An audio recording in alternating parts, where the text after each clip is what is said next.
Okay. So we back in the building. We are back in the building, people. Right? Okay, as you know, I'm Juice Winner. This is Old Jaw Gritty, where we deal with a lot of different topics, but we be reading this book today that we're up to chapter 13 called Keys to Freemasonry and Secret Chambers, right?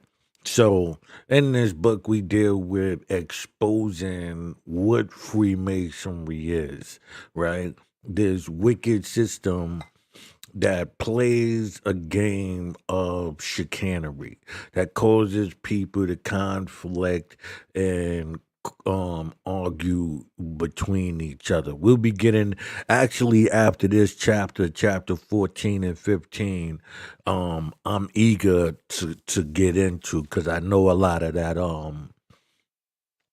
that history. And like I said, these are the things of why this book was recommended. You know what I mean? So we'll be getting into it right now. So like I said, don't forget, this is Street Skelzy. Hold on. Let me get myself situated here. Right? Hold on. Here we go. Right?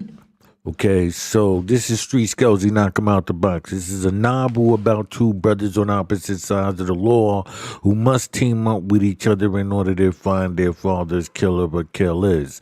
One is a New York City detective, along with his partner, are scouring the streets in order to find the clues to get to his father's killing. While Skelzy, the street rough, is on the streets with, a private dancer who might have a clue, so he takes her along the way and things get hectic, as we can see, right? So thank you very much for that. Like I said, don't forget, hit the like, the subscribe, and the notification bell so you can be constantly notified whenever new content is being uploaded. All right. So let's get into this. I'm telling you, there's gonna be a long chapter right here, but I don't mind because I'm waiting to get to the next chapter. I don't think I'm gonna read it today though, but all right. Cooperative extract from Robinson's proof of a conspiracy, accompanied by remarks the conspirators acting under cover of masonry. I quote that the New York edition, George Foreman, 1798. I have carefully read every page of this remarkable book, and although I had well nigh completed my third book on the same subject before I ever saw this book, I do not find in it a single sentence that contradicts any of my positions. And on the contrary, his proof corroborates all I have written with regards to masonry and the entire family of secret and oath-bound societies. To me, this is very gratifying, for Robinson's proof are proofs before I wrote at all, and I had long perceptions in my research, availing myself of every help within my reach, but did not till now get hold of this book. Although I have given quotations from it as I found them in other publications, I am pleased to find that he was quoted correctly.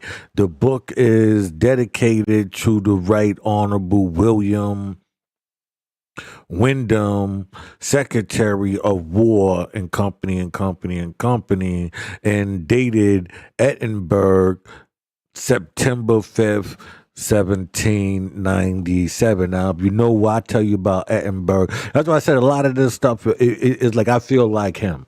When I see people who say what I say, and I didn't know you, I didn't know your work. You know what I'm saying? It makes me go, yes, I know I'm correct, and that's the science, you know what I mean? By being able to calculate and evaluate through observation. So my observations told me early on, the black organizations, and as you seeing, he's not mentioning the black organizations, but he is explaining how this system, of breaking off and keeping it going, this system that even though it might come under different names, is still Freemasonry.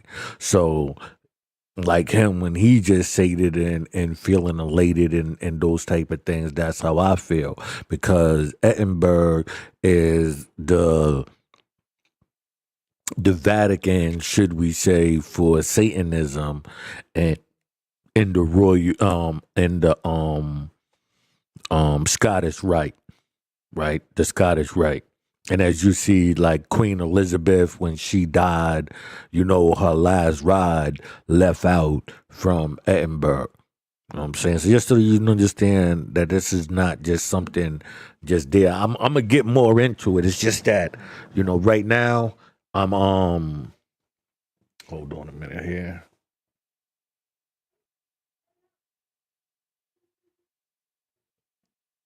Right? Forgive me there. Um so let's continue on. I wanted to roll up a bit. All right, so get this ready. Okay. To show that the secular the scholar to show that the scholarly professor knew where he affirmed, we may remark just here that while he was yet young, he became a mason in Scotland, right? So we know the Scottish Rite. See, he said it right there. I told you I didn't read this chapter. I don't know it. You know what I mean? I just know the history. I just know the truth. You know what I mean? Masonry, and like I said, this book came with recommendations from other books. So, I was like, okay, I know he's going to be on the right path, but I don't know what he's going to say. I just see certain things and I automatically know where, those associations are with. You know what I mean? So, to show that the scholarly professor knew where he affirmed, we may remark just here that while he was yet young, he became a mason in Scotland, having been drawn into the lodge by those deceptive Masonic arts, which we have now pretty well exposed. He afterward traveled on the continent of Europe and formed an extensive acquaintance with the Lords there. Pardon me real quick here.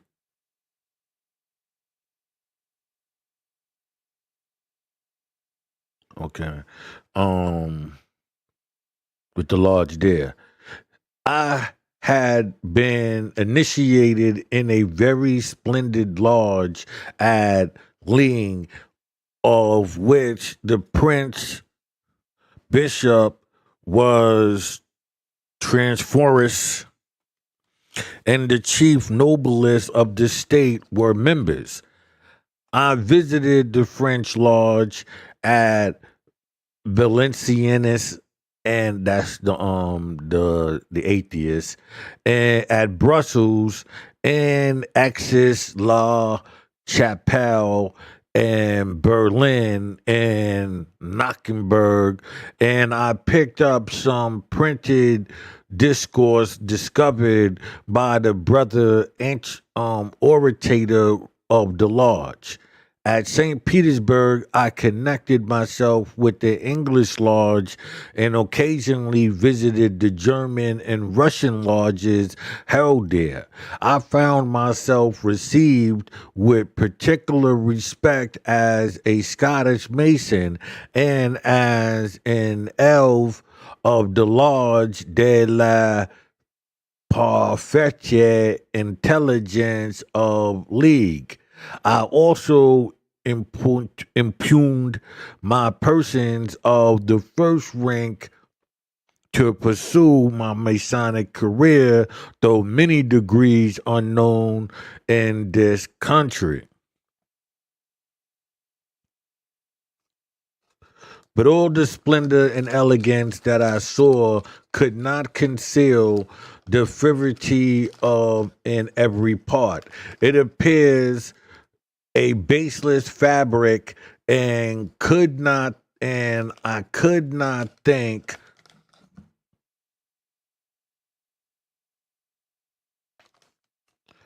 of engaging in that which would consume much time, cost me a good deal of money, and might perhaps excite in me some of the phantasm or at least enthusiasm that I saw in others and provided to be void in any rational support.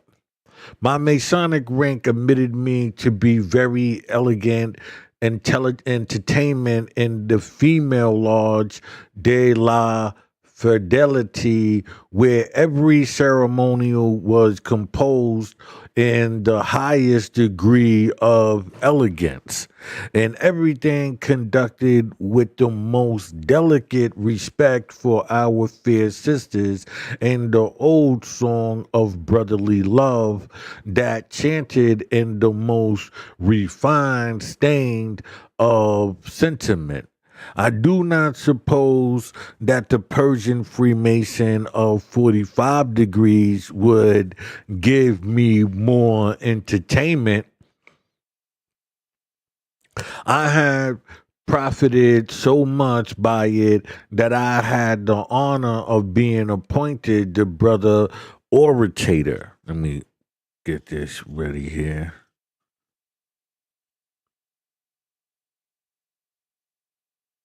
All right. As you know, I'm Juice Warner. This is Old Joe Gritty, where we discuss everything real and nothing. But we discuss everything real and reveal everything fake. You know what I'm saying? So I'm not down with one system or another. These are all psychology school of thoughts, right? And a way of, manipulation, or the belief that it's a manipulation. Most of the time, you gotta hide behind somebody. You don't really have a chance to stand on your own. So, you'll hide behind people, and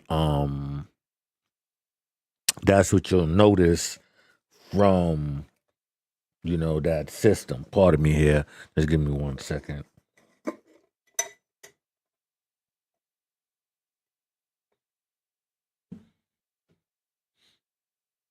No. Yeah, so in that system, this is what you accumulate. You accumulate a system where um you allowed to be duped if you were gullible, right? So it's a system of con men, the religion of con men, right? With an agenda, meaning that we came in here with this agenda in order for us to take over, right? The con was, Christianity. So in order to take over that con, we come in with our con, you know, and cause an uproar. Like, how you would do with three card Monty or whatever happened, somebody looked the other way as you perform these tasks. Pardon me real quick.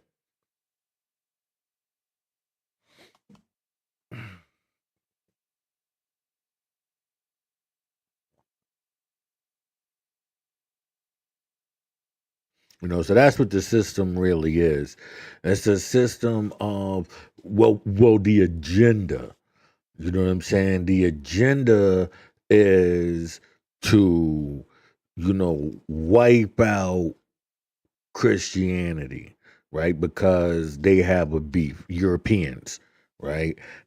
So they're not willing to give up the individuals, right? But they are willing to give up a system that had them all at odds with each other. So, when the Protestants and all of that came about, this new system came about, and now, the takeover is here.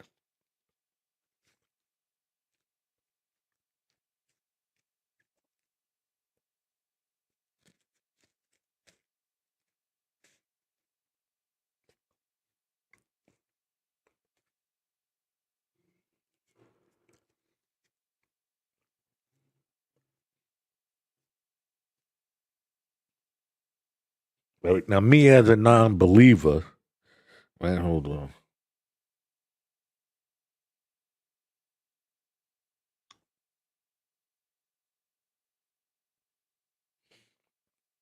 Me as a non believer, I've never been valuable to them, right? Because the number one thing you need is a belief in a God or a higher being.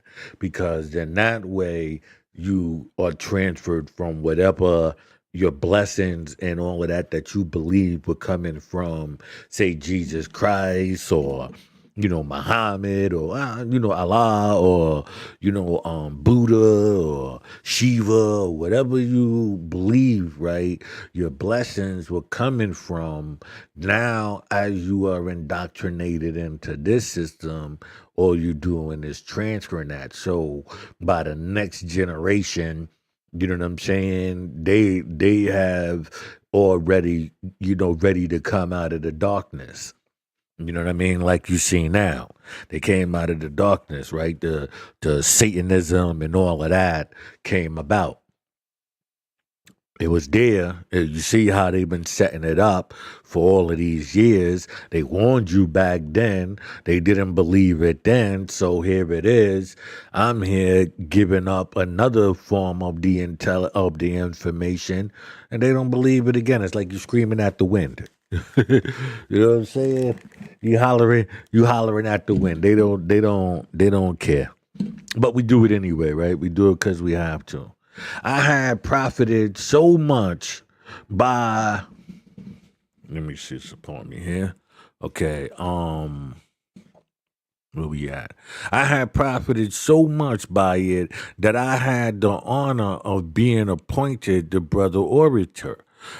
In this office, I gave much satisfaction that the worthy brother sent me at midnight a box which he committed to my care as a person far advanced in Masonic science, zealously attached to the order, and therefore therefore a fit of disputatory of important writings. I learned next that this gentleman had found it convenient to leave the empire in a hurry, but taking with him the find of an establishment of which her Imperial Majesty had made him a manager. I was desired to keep these writings till he should see me again. I obeyed. Again, 10 years afterwards, I saw the gentleman on the streets in Edinburgh. As I passed by him, I saluted him softly in the Russian language, but without stopping or even looking him in the face. He colored but made no return. I endeavored in vain to meet with him, intending to make a proper return for much civility and the kindness which I had received from him in his own country, but I saw him no more. I now considered the box as accessible to myself and open it. I found it contained all degrees of profit making eschios, the ritual catechism, and instructions, and also 4 other degrees of masonry as cultivated in the Persian lodges. Understand that. You know what he means by the Persian lodges. That's why I said, the Babylonians and, the Egyptians and all of that writings. This is what he's talking about. Right. I have kept them with all care and mean to give them to some respectable lodge. But I am bound by no engagement of any kind. I hold myself at liberty to make such use of them as may be serviceable to the public without enabling any uninitiated person to enter the lodge of these degrees. Pardon me here.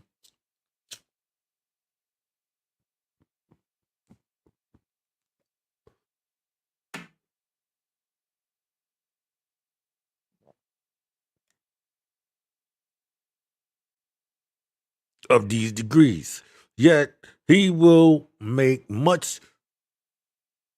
such use of them as to be serviceable to this country. And in this way, he seems to think that he keeps his Masonic obligations.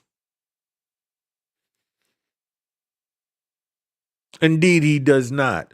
For the obligations not only bound him always to conceal and never reveal any part or parts, point or points, but also to speak well of the whole affair from first to last.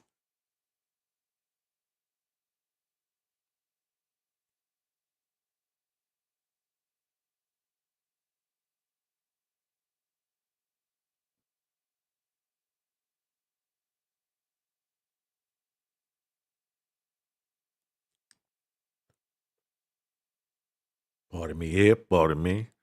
All right, take a couple pulls. The truth is, Masonic obligation neither can nor should be kept. They so interfere with the common affairs of life, with civil, religious, and social connections and duties, and the essential method that they cannot be fully kept over by those who have thrown off all moral obligations.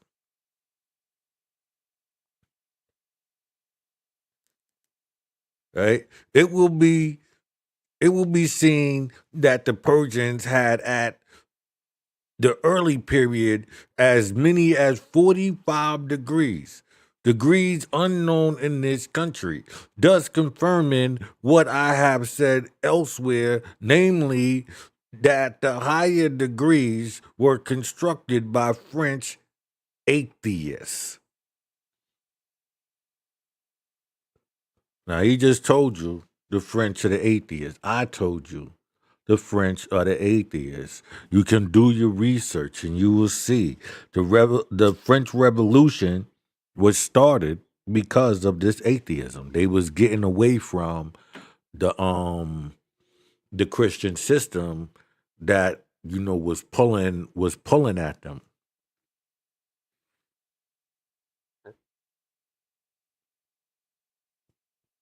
You would have to do a history. Like this is a history that I know. That's the reason why when I see these things, I'm thrilled to see somebody else, you know, referencing them, even if he didn't have enough time to really break down what he was referencing, right? So that gives me the time, to do so. Like I said, I was saying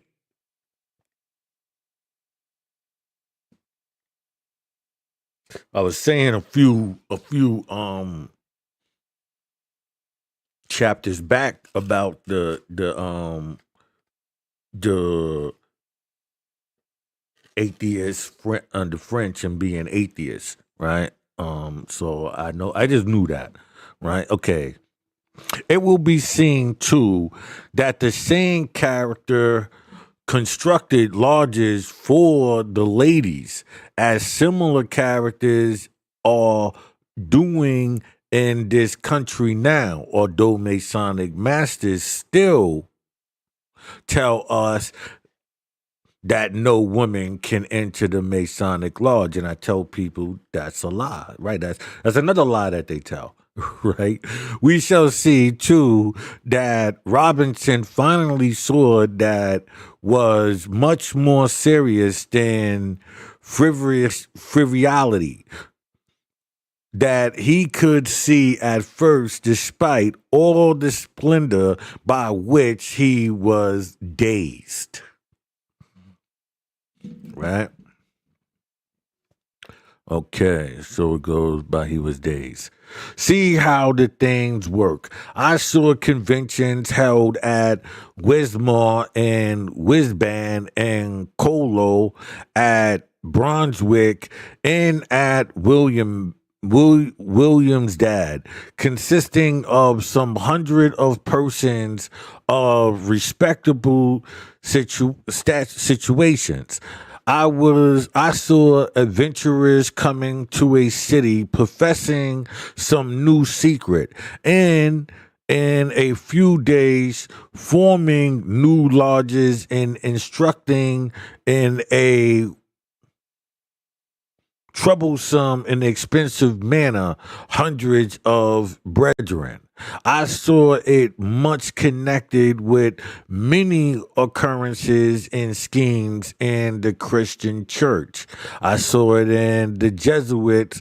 I saw that the Jesuits had several times inferred in it, and that most of the expeditious innovations and decisions had arisen about the time that the order of Loyola had suppressed, so that it should seem that these instigating brethren had attempted to maintain their influence by the help of Freemasonry.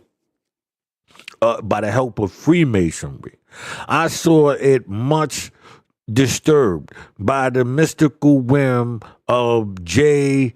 Behrman and Schweigberg, by the fantastical and nabbish doctrines of the modern Royskian, by magicians, magnetizers, exorcists, and company. So, like I said, the art of Freemasonry is a magic trick on the brain, right? Um, that's where, the magnetizers, I got into that. And also the exorcists. This is just, people playing on your intelligence. Just so. And masonry in this country today is a mixture of all these and much more, as we had assertedly shown. A pretty strong mixture, one would think, for the Methodist preacher to swallow. I saw it much connected with many occurrences and schemes in the Christian church. No doubt of it. And we of the present day are permitted to see much more of this kind of working when Robinson even saw, so much so that the conspirators even boast that they are disinterrogating the churches, right? So we know back then that the church was already, and they was also now what you see is setting up a new church, right? You see the religious, I mean the Satan after school programs and all of that, right? Indeed, this was and still is one of the grand designs of the conspirators. Nor does it require very much penetration of vision to see in masonry the juridical innovations of the Robinsons, which Robinson speaks. But what we more especially wish the reader to notice is this language. I saw. Robinson was in the principal lodge in France, Germany, and Russia, and he bears testimony to what he saw and heard. In addition to all this, he had much startling evidence from papers seized by the civil authorities from time to time. They haven't searched the lodges and houses of the conspirators. Also, from the sworn testimony of many who divulged the secrets when they saw the ultimate design of the leading conspirators. He shows that the secrecy of the lodge afforded an opportunity to fantastic, skeptic, and designing men generally to express their ideas and project their iniquity schemes with impunity. These projectors had contrived to tag their peculiar notions to the memorial of Freemasonry and were even allowed to twist the Masonic emblem and ceremony to their purpose.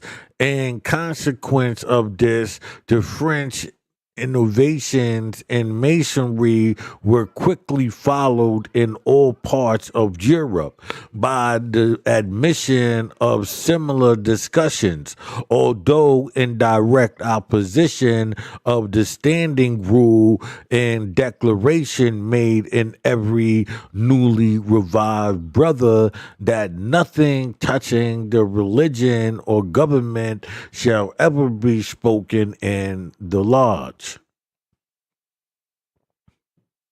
Mr.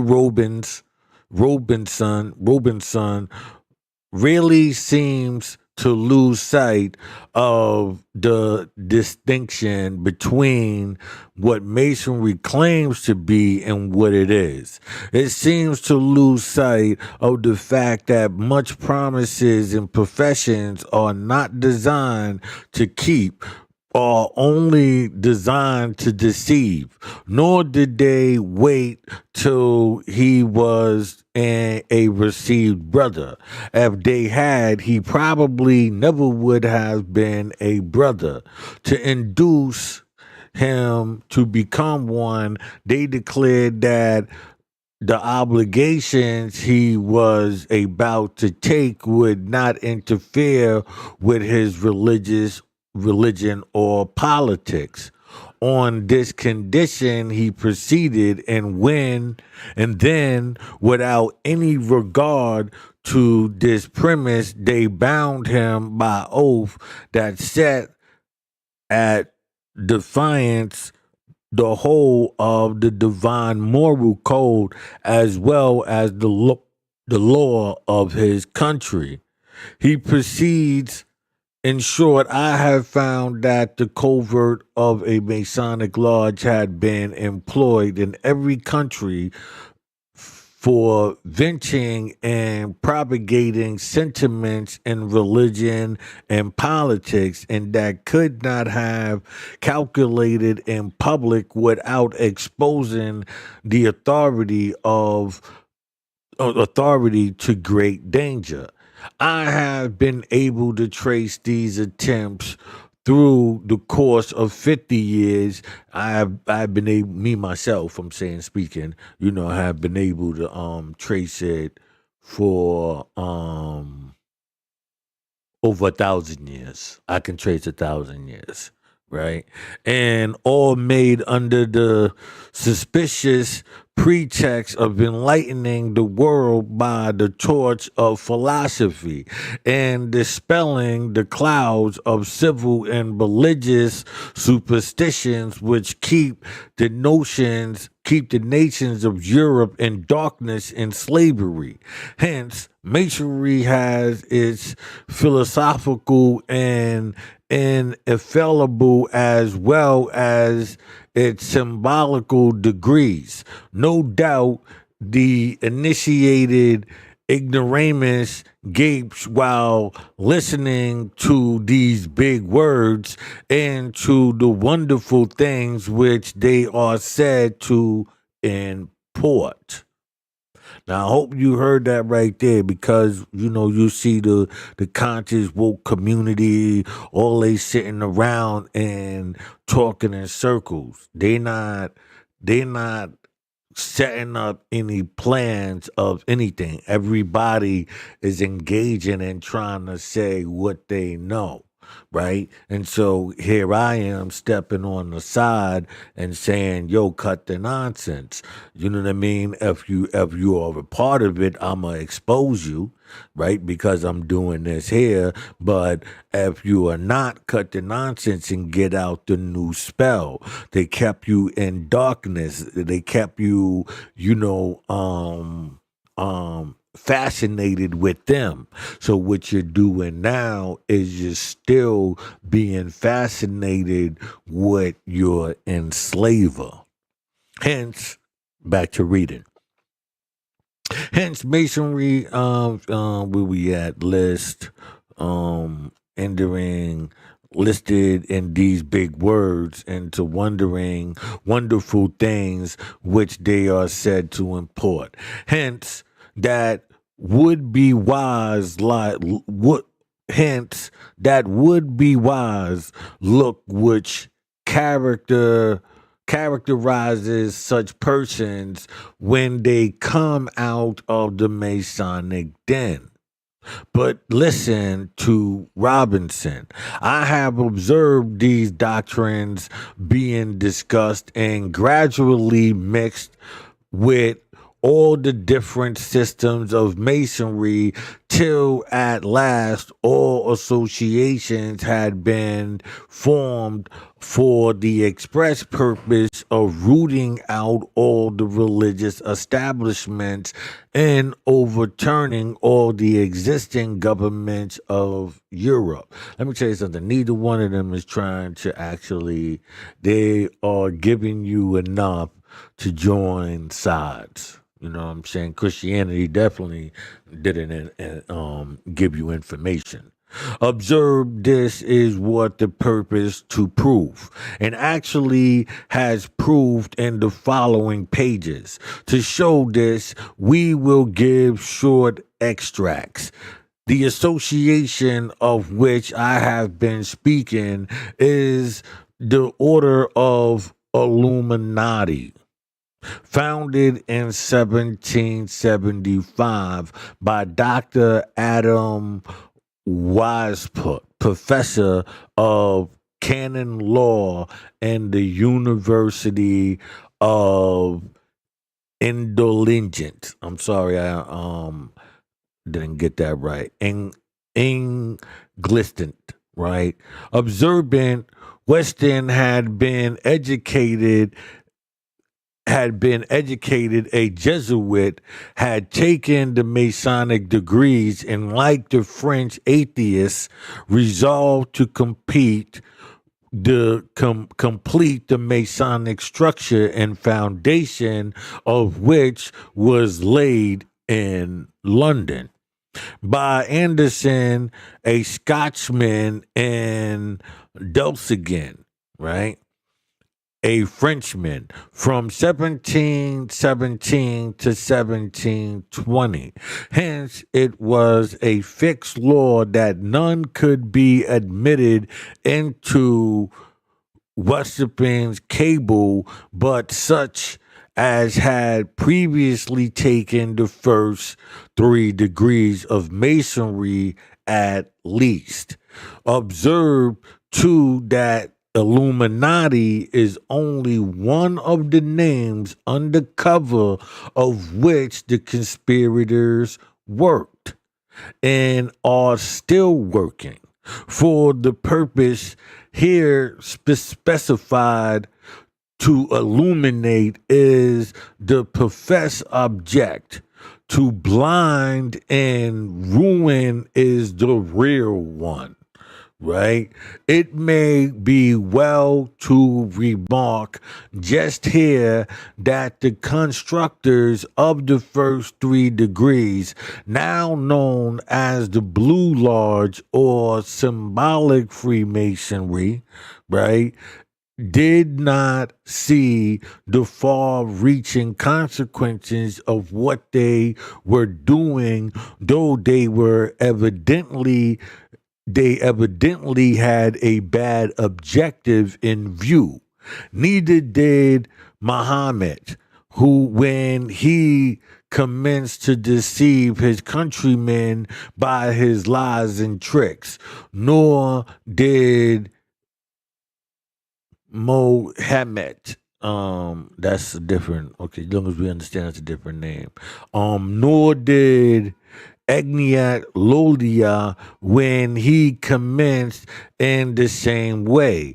Neither does any sinner see the end of what he is now doing. God alone sees the end from the beginning.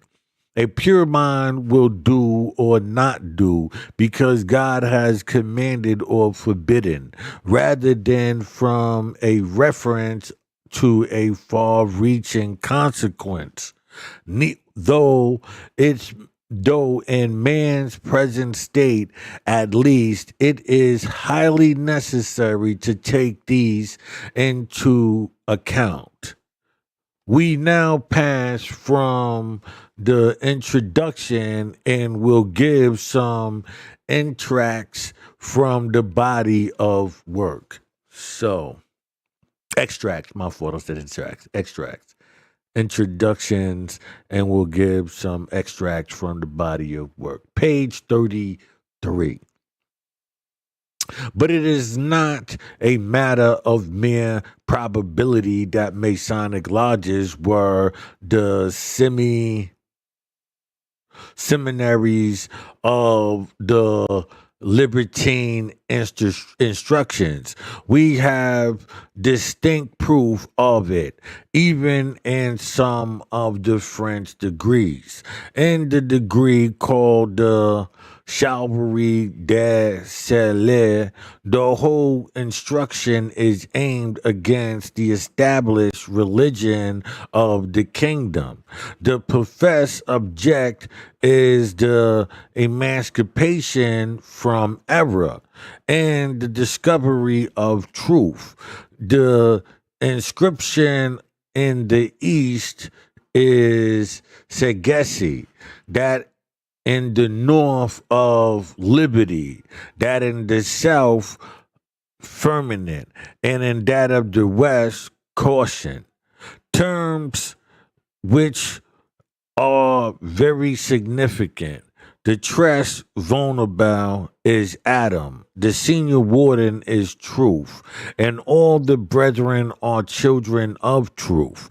Brother Truth is asked, what is the hour? He informs Father Adam, from among men it is the hour of darkness, but that is but that it is midday in the lodge. After giving much more of the same kind, Mr. Robbins says, these and many similar statements are evident allusions to the persuasion doctrines of the book called Origine de Destoma Oriental, right? Where the religion of all countries is considered as a mere engine of state, where it is declared that reason is the only light that nature has given to man, and that our anxiety about for fertility has made us imagine endless torments in a future world. As I have presented the oath ceremonies and teachings of the degree at great length in Masonic Conspiracy number 1, I have given the about extract here merely to show two facts, namely that this decree has constructed by French atheists for the purpose here specified. Second, that it is now what it was then. See Mackey's Lexicon of Freemasonry article, Knights of the Sun, and you will find substantial the description that Robbins here gives of it. He even uses the words teaching as it did the doctrines of natural religion. Let it be remembered too that Robinson is stating what he knew to be fact, so that it is no use for the conspirators to cry out lies he knows nothing about.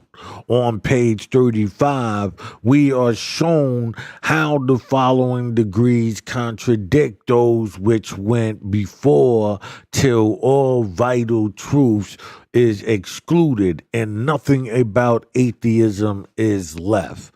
And the progress, though the degrees, the brethren must forget that they have formerly been chevaux de l'Orient, chevaux de Aigle, when the symbols were all explained as typical of life and immortality. Indeed, they are taught to class this among the other clouds which have been dispelled by the sun of reason.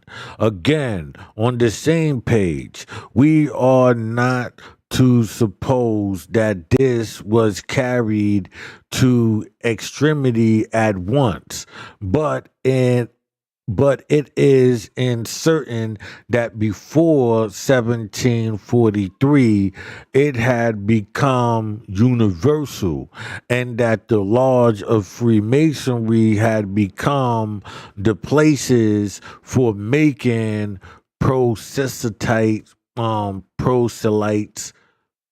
to every strange and obnoxious doctrine.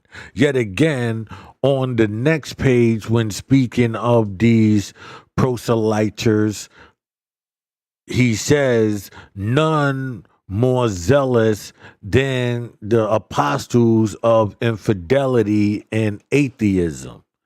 Dear, what now do you think of these professors, ministers of Christ, who had horrid oaths bind themselves to the entire system? Now it's funny, right? Because I'm not, into any religion, because I don't, worship the dead. But here it is. I know what the Christians are up against, and I'm not caping for the Christians at all.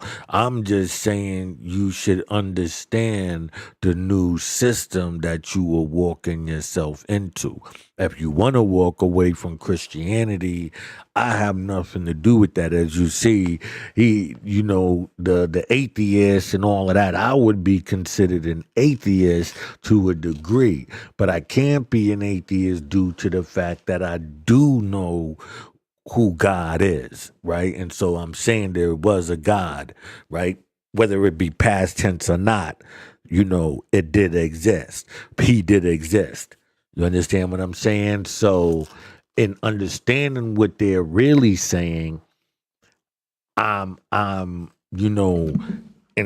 irritated by the fact of the wordplay and the games that's being played on the people, right? Ministers Christ, horrid oath, bind himself to entire system, engage with the atheists and the works of proselyting unsuspecting young men. And I do not hesitate to say that persons of observation that knew that what is here said is the most zealous proselyters to masonry in the days of Bobeson is equally true to the zealous prostellators of today. Protestants, I guess he's saying, they are the apostles of infidelity and atheism, and they're professed of rather their real object is today what it was then. And the number of such masons, both in the church and outside, is much greater than is generally supposed. And on page 44, when speaking of Log des Chef Beneficient at Lions, he says, We know what this lodge stood as were at the head of French Freemasonry, and that the fictitious order of Masonic Knights Templar was formed in this lodge and was considered as the model of all the rest of the mimic chivalries. They proceeded so far in this mummery as even to have the clerical tenure. He further shows that the most ethical, sadistical books of the time were issued by this order. Of one of these books, he says, the most profligated book that ever disgraced the press.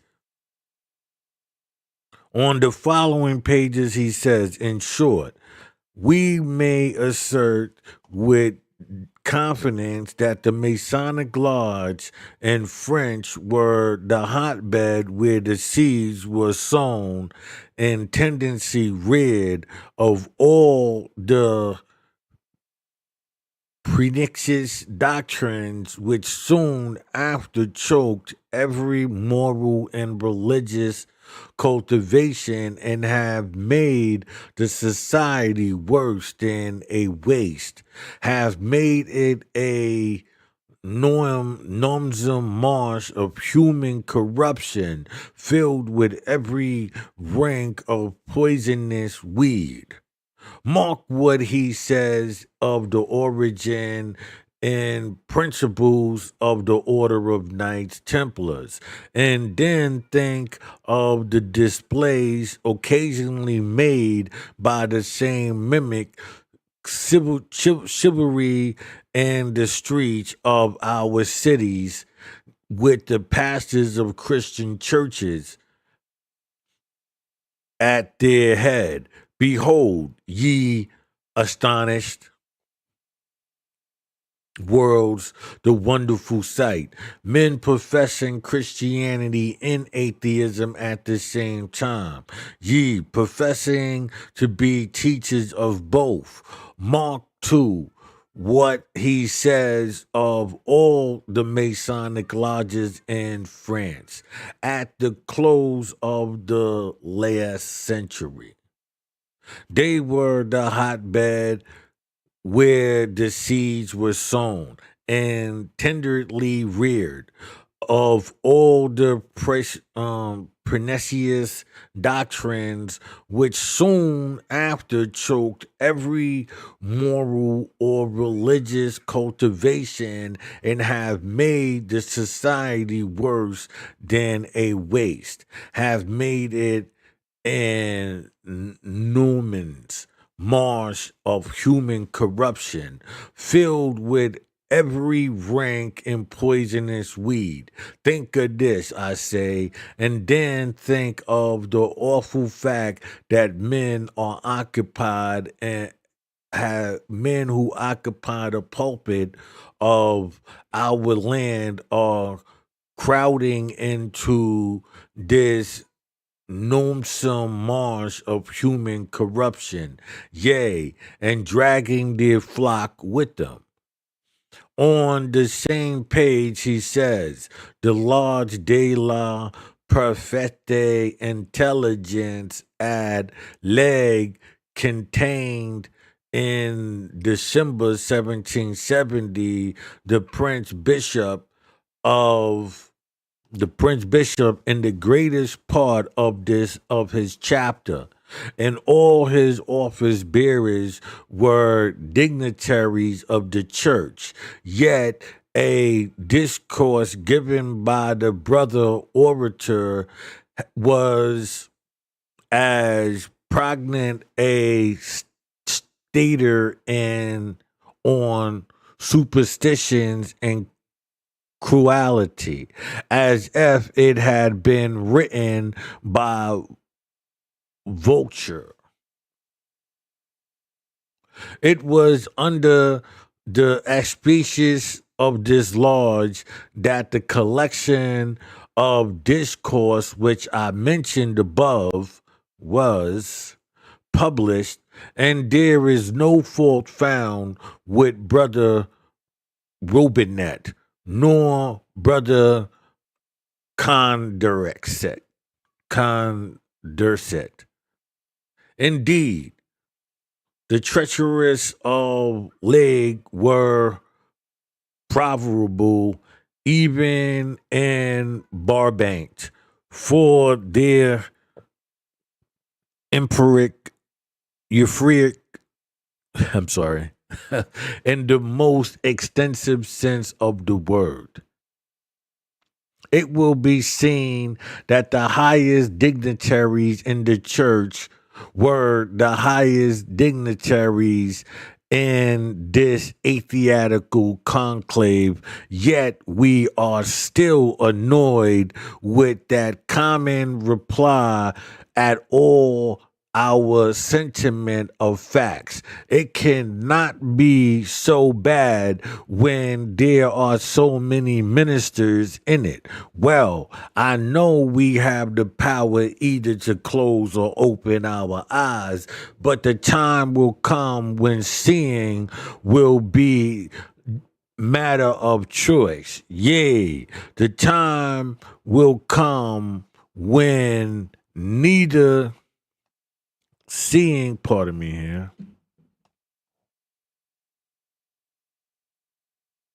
seeing nor hearing will help our condition. I think, however, that we have been deceived by Masonic preachers quite long enough. When the revelation burst upon French like a river of burning lava, the Prince Bishop and his Masonic colleagues appeared before the National Assembly testified that they had been hypocrites while professing and teaching the Christian religion. And if most of those who are Masons and preachers today would make the similar confession, it would probably be one of the most truthful and useful statements they ever made, right? I will remark just here in passing that Rubinson says on page 279 that the president hat in the National Assembly is copied from that of a tres vulnerable martre. The scarf of a municipal officer is the same of that of a brother's appearance when the assembly credited the revolution and the cathedral. They accepted of the highest honor of masonry by passing under the arch of steel formed by the drawn swords of two ranked brethren. It is also worthy of remark that the National Assembly protected the meeting of Freemasonry, while it pre-imperatory prohibited every other private meeting. Thus, the Assembly of Atheists were particularly religiously in every other way strictly Masonic. And observe this is precisely that at which Masonry aims and to which it leads its subjects, while professing to enlighten them.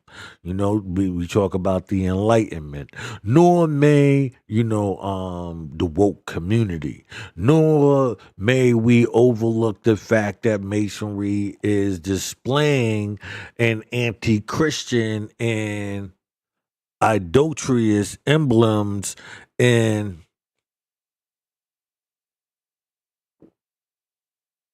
this country today, just as it did in France before and at the time of the revolution in that country. I agree. It is displaying them in our state and national buildings, on our national currency, on the garments of, of great and small officials, on the churches, and on the very good that you purchase in the stores. And some conspiracious place in the store, or in a place still more conspicuous outside the house, on the hotel sign, and even on the barn. All this I have seen. I have took up a book in a certain house this week and saw in it a facsimile of the coin that Birmingham Young circulated in Salt Lake City. And on that too are some of the Masonic symbols. If you should visit the more dangerous part of our cities, you would probably see a Masonic sign displayed on the person of the most dangerous man you would meet there. I wanna right say this real quick. Read that again. If you should visit the more dangerous parts of our cities, you would probably see a Masonic sign displayed on the person of the most dangerous man you would meet there.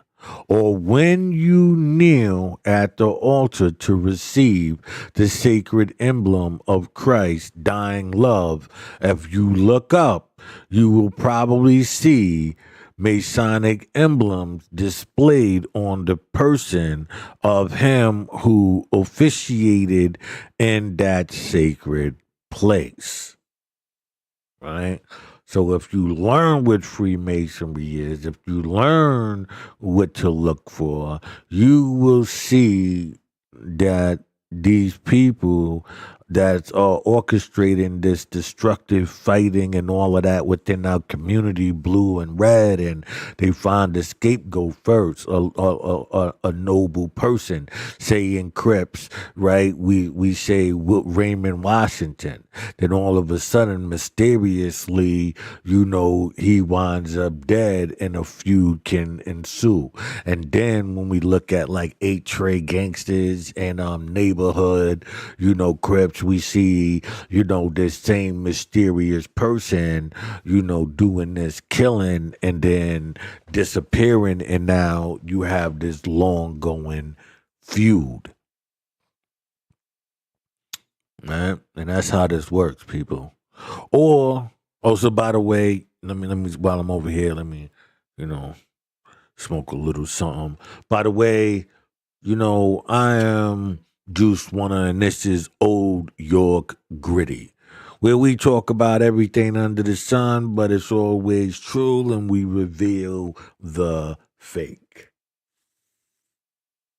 If you ever get a chance, check out my book, Street Skills, they knock 'em out the box. It's on Amazon Books right now, right? Over 400 pages of action-packed excitement. It starts off with Pernell Purple being killed on the side of a road, leaving his two sons to wonder what caused his death. Now the problem is one of his sons is a New York City detective and the other is a street rough.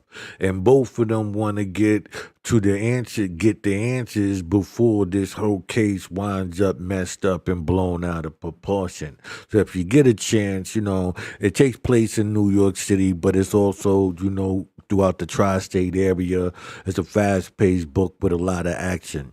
If you love that type of stuff, hey, check it out. It's a murder mystery. Like I said, Street Skelsy, knock 'em out the box. And, if you wouldn't mind, if you ever get a chance, hit that like, that subscribe, and that notification bell so you can be notified whenever new content is being uploaded.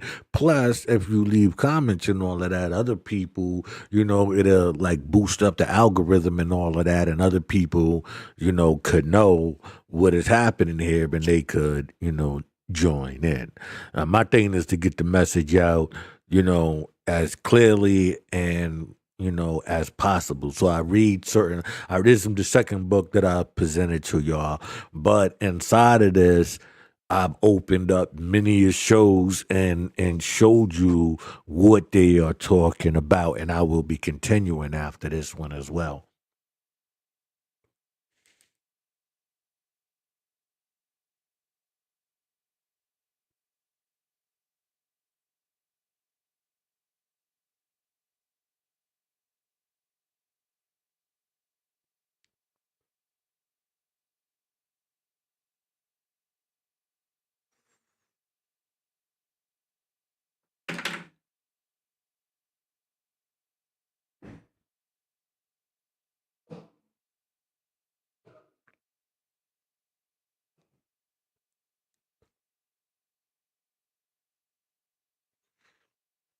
Okay, let's get back into this.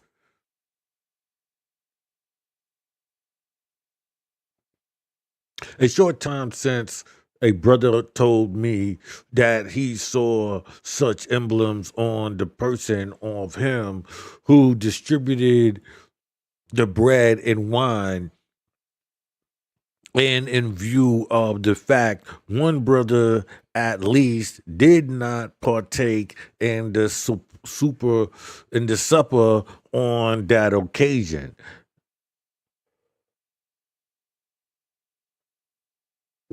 Is not this state of things painfully serious. When these Masonic emblems are carried to the altar of God, are they less offensive to God than they are to the heathenish symbols which the Roman soldiers carried within the sacred precincts of the Temple of Mount Zion? Most certainly not. Nay, they are far more offensive, for the Christian altar is more sacred than was that temple then. While the professed Christian ministers is unspeakably less accessible, excusable. Um, while the professed Christian minister is unspeakably less excusable than was the poor heathen soldier. Yet the heathen administers, when brought into the place, was said to stand where it ought not. On page 53, when speaking of the progress of Freemasonry in Germany and the north of Europe, Mr. Robinson says of the lodge, all of them received their initiation from England and had parents from a mother lodge in London. All them to have got the mysteries through the same channel. Banished friends of the Stewart family, the banished friends of the Stewart family. Many of these were Catholics and entered into the service of Austria and the Catholic princes. It will be remembered that we showed in conspiracy number 2 that the Roman Catholics used Masonry as long as they found it subservient to their purpose. But when the infidels took hold of it, they being the deadly enemies of proper and of all religions, then the Pope dropped Masonry, especially as um Jesuism answered the same purpose. But to this day, Jesuits are in all the secret societies in sufficient numbers to keep Rome posted up with regards to all their movements. But the priests will not allow the common people to enter, for that might operate injuriously to Rome by opening their eyes to see the secret working in popery as well as those of masonry, and thus led them to hate all religions. By confounding the genuine with the spurious, of masonry seldom fails to do.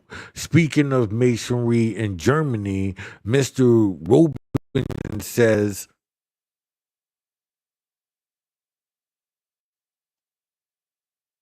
pardon me here.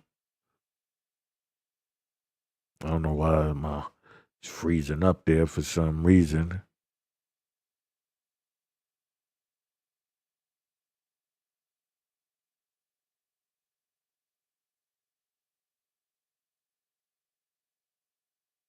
Speaking of masonry in Germany, Mr.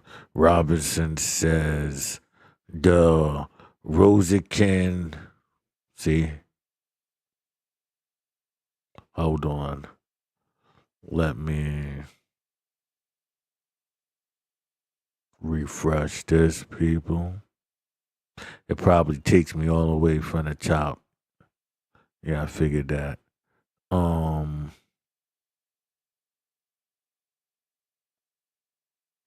let's say to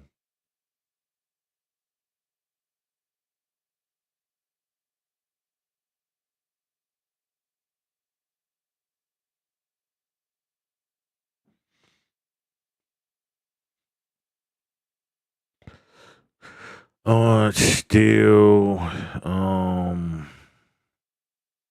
those Christian hypocrites professing the teachings religion. Most Freemason preachers today would make similar confessions. Probably one, the truthful. They even made the remarks from Robinson Open that the president. No, this is see, is locking me out of it. Is locking me out, people. Is locking me out. I don't know why. I don't know why. So let me see. 280. Lodges as such should rule the rest. French lodges, particularly the Grand Lodge of Paris, was arranged in their calm and antiquity.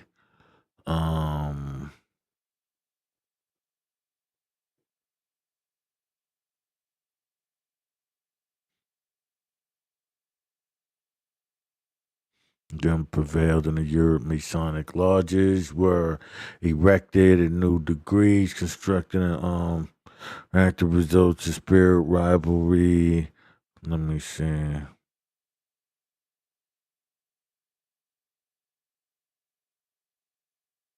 I think this is where we was at, right? Yeah. Jesuits answered the same purpose. But to this day, Jesuits are all secret societies in sufficient numbers to keep Rome posted up with regards to their movement. But the priest will not allow the common people to enter, for that might operate injurious to the Roman by opening their eyes to the secret workings of popery and as well as those of masonry, and thus lead them to hate all religions. Because if you learn the truth, see, like me, they think I don't hate no religion. I just know what it is, so it's not for me. And when you try to lead me through that, I'd be like, listen, save your doctrines. That's not for me, right? But I don't hate religions, right? Goes Rome by opening their eyes to see the secret workings, masonry, hate all religions, by confining the genuine with the superfluous, the masonry seldom fails to do. Speaking of masonry in Germany, says that Rosenkeen were the first who availed themselves of the opportunity. This was not the society which had appeared formerly under the name and was now extinct, but a set of alchemists pretending to be transmutations of metals and the universal medicines. These cheats found it convenient to make masonry one of their conditions, and by a small degree of art persuaded their pupils that they were the only true Masons. The Rosicine lodges were soon established and became numerous because their mysteries were addressed to the curiosities and sensualities and the adverse of men. They became a very formidable brand adapt adapting the constitution of the Jesuits, dividing the fraternities into circles and ending in each under the management of its own superior, known to the known to the president, but unknown to the individuals of the lodges. The superiors were connected with each other in a way known only to themselves, and the whole was under one general. Now, this is the present constitution of Masonry exactly. And this way, not the Masonic lodges only, but the secret societies in this country are managed by secret masters with different degrees of authority. The superiors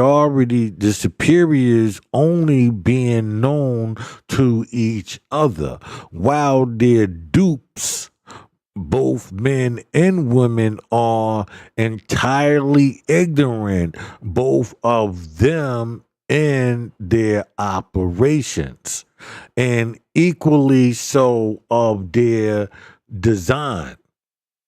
And I say this when we talk about, like I said, these black organizations, right? You don't even know them. After they take out the heads, right?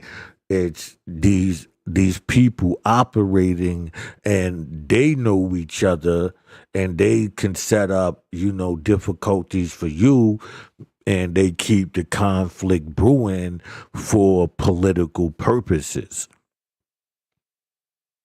The numerous societies under their management are known by a great variety of names, all professing good, but also managed as to promote less or more the same anti-Christian and nefarious ends. In the midst of the darkness, skepticism, fanaticism, and political strife which then prevailed in the continent of Europe, Masonic lodges were erected and new degrees constructed with amazing rapidity. The results was a spirit of rivalry among the different lodges, as to which should rule all the rest.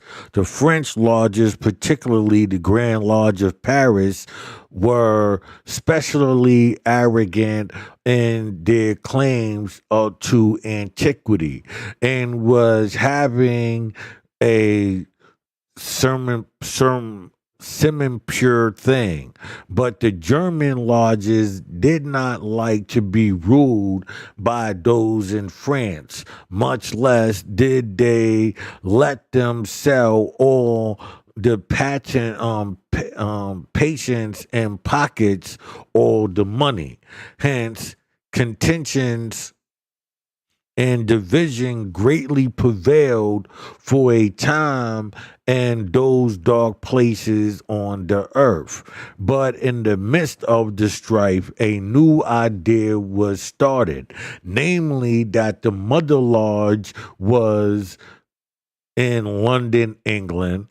The results was that the lodge was applied to by the Germans, who did not like to submit to the French lodges. The London Lodge claimed to be the true original, of course, and granted pace, patience to all who applied for them, and in this way made money fast.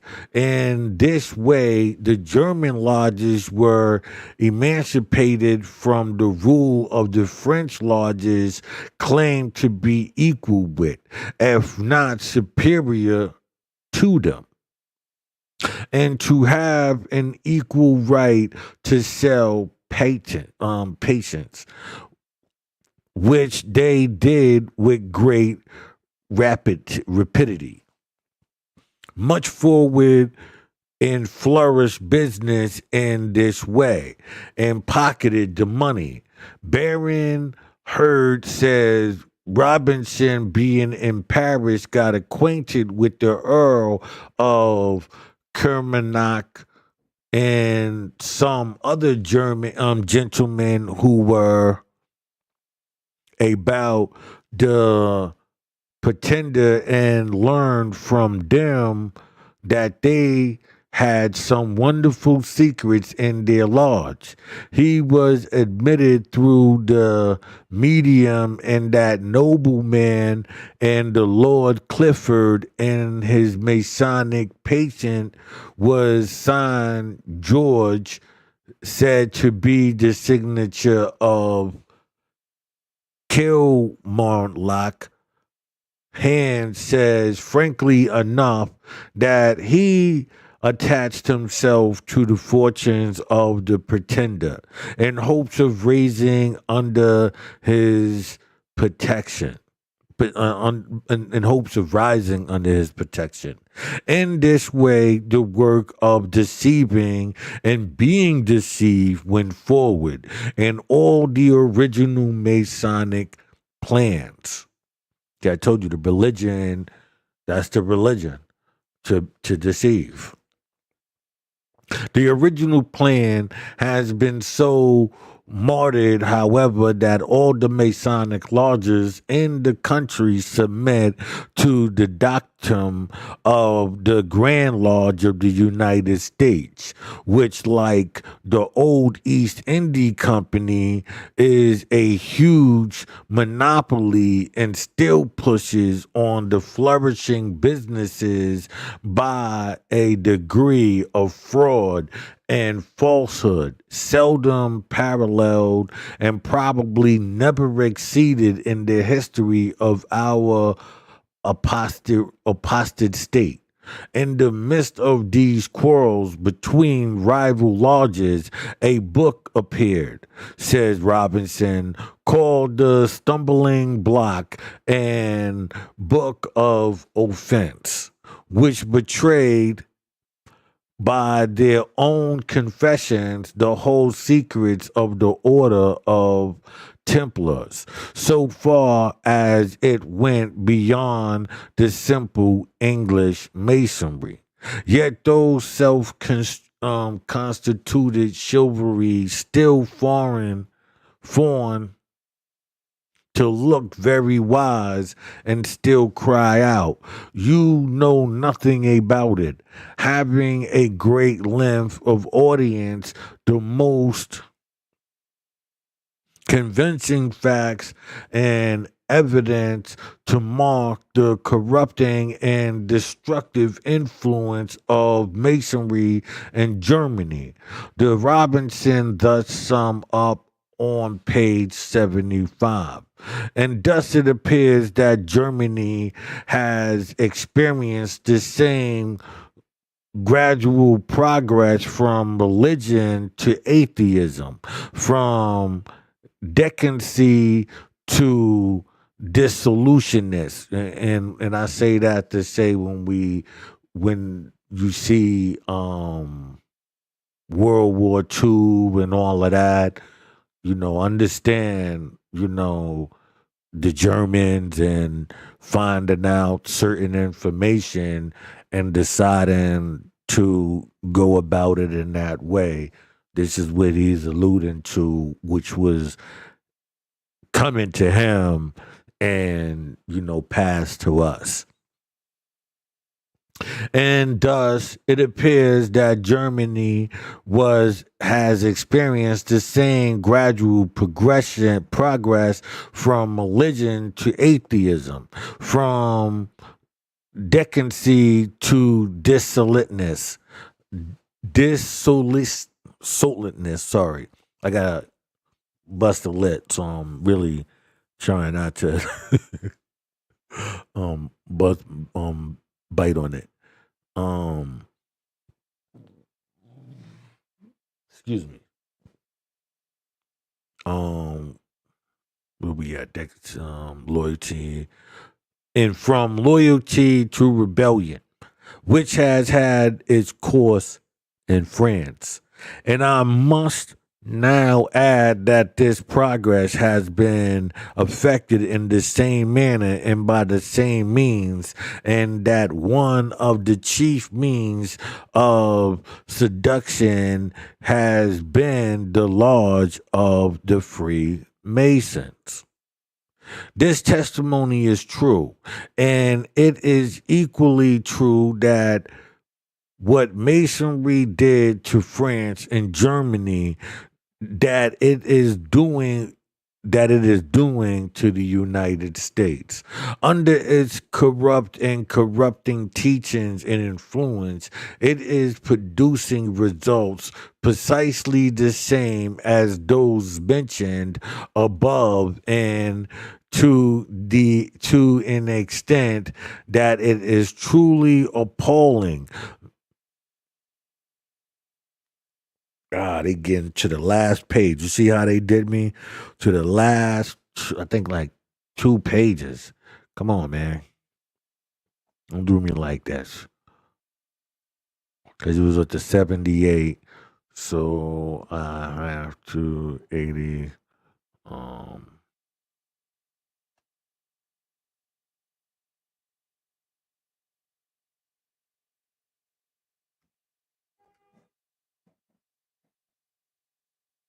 Look wise and still know nothing about it. Having great length. Robinson sums the page and appears in a Germany experience. Declan C. in France and must progress the means and the chief means seduction and the lodge of Freemasonry. This testimony is true, and it is equally true that what Masonry did to France and Germany, that it is doing to the United States under its corrupt and corrupting teachings and influence. It is producing results precisely the same as those mentioned above, and to that to an extent that is truly appalling. Many of the most zealous Masons are not only infidels but downright atheists, some of them not hesitating to pronounce Jesus Christ and pronounce Jesus Christ an imposter. You can hear that to this day. Right now, it's out in the streets. Everybody know it now. With the woke community. The whole system of how it came. I got a whole program on that one up there too. I'll put that up there, right? I'm thinking. I'm just trying to make sure that I didn't go over 5 because you can only plug in 5 of them. So anyway, but I know I didn't because this is all one show. So okay. Where we at here? Hesitation, pronounce Jesus Christ as an imposter. This was done in the open streets of Marine City, and that in the presence of an aged member of the church of which I was a pastor, and referring to the naivety and atonement, he added, the day is gone by when you can get people to believe such stuff. Yet in many years, our church in that same marine time has seldom had a pastor who was not a Mason on full fellowship with the members of the Christian rejecting lodge. And members of our church there have repeatedly told me that they were grieved to see their pastor hurry the exercises of the Tuesday event praying meeting and cut them short that he might go to the lodge, which met the same evening. And certain it is that those ministers who did not belong to the lodge were careful to obey that will not Masonic command. Let him keep his mouth shut. Nor was this all for few. If any of them failed to work in some of the Masonic side chambers, such as the Good Temple Lodge, and cause I was not quite so obedient to the conspirators. They, as is well known, undertook to strive to starve me out, run me into the river and company. But strange to say, I lived and prepared and blessed be God. I still live and prosper. I lived and prospered. Right? That's it says so clear is it that God is above men, devil, and sin. God is above men, devil, and sin. I might have to jack that. Right. So then we'll be doing 14. 14 and 15 is what I can't wait to get into, to be honest with you. That's when we get into the French Revolution and all of that stuff. Well, that's what he says he's talking about. So I want to see his level of knowledge on it. It's early. I might actually do it in a few. Let me see if I can grab something to eat. I've been eating some foolishness. Let me smoke the rest of this L, and I'll get back to y'all. Thank you for watching. By the way, my name is Juice Runner. This is Old Jaw Gritty, where we talk about everything under the sun as long as it's true. This right here is keys to masonry and other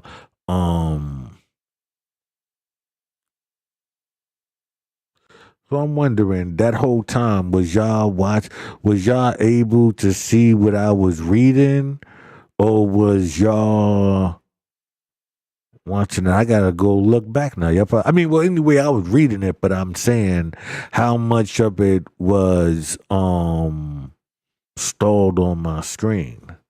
All right.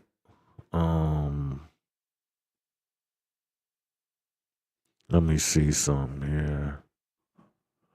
All right.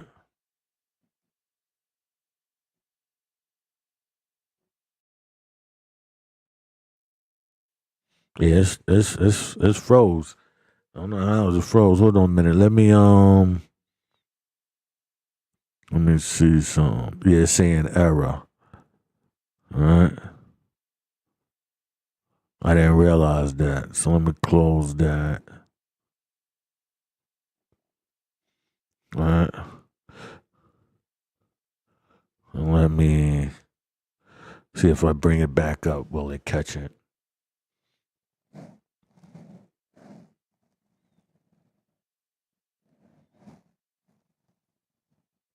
See? Yeah, it caught it. So now it's back up. I didn't know it was off at that time. But anyway, when we come back, I'll be doing chapter 14. You know, like I said, don't forget to like, the subscribe, and the notification bell, just so you can know whenever new content is being, uploaded. And plus, you can just show some love to your boy and saying, yeah, I like that joint. That joint was hot. He's spitting some juice. He giving me some knowledge. All right, peace. We out of here.